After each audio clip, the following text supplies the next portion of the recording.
All right, guys, so we're looking at the hinge pattern. Before we load it up, I want to see that the movement is fine. So we're starting light with the PVC there. So show us that Romanian deadlift. We talked a little bit about this. So normally I might demonstrate this. So in general, you want to set up on the PVC. So your thighs are on the PVC. Pretend it's 100 or 500 pounds. So stand on up with it and step back out of the rack. And then show us a few reps. I'd bring the feet a little closer together. And then show us a few deadlifts there, Romanian deadlift. So we can see he's doing a little bit of a squat pattern. So what I don't want is those knees going forward. So that's a little bit more of a squat, if you will. So what I want is, can you just push your hips back as far as you can? Just the hips, more hips, more hips, more. The other cue, the cue I like to give, that's better. The cue I like to give is, there's a drawer behind your tush and you're trying to close that drawer with your tush and just slide down as far as that'll take you. And if you feel your back start to go at all, that's it. Do you feel like you're losing your back? Yeah, and come on up. Good, so we don't want to lose the back. What do you feel, tightness or just, yeah. So tightness is okay. We really want to keep it in the glutes and the hamstrings.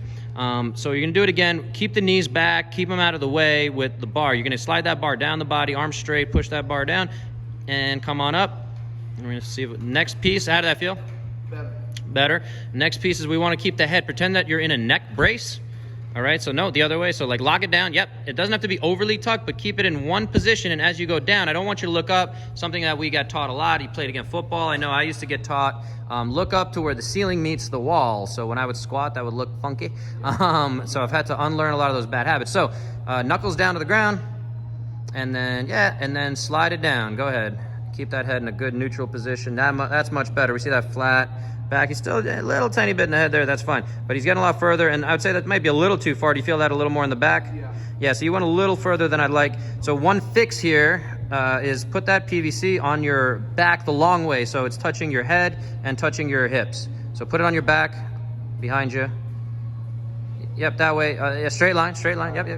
There you go. Put your left hand in your low back and right hand in the neck area, and then see if you can get your head on there. Can you get your head on there? So straight line.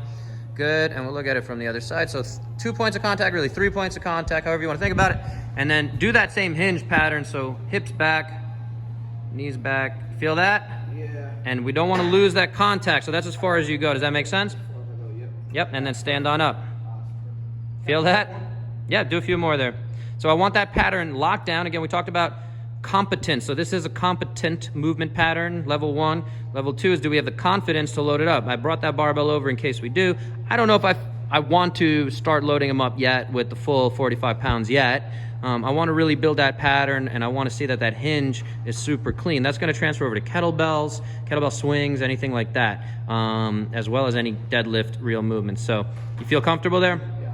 Yeah, so maybe we would build this up and add some weight for the next time, but we really want to clean up that pattern. Cool?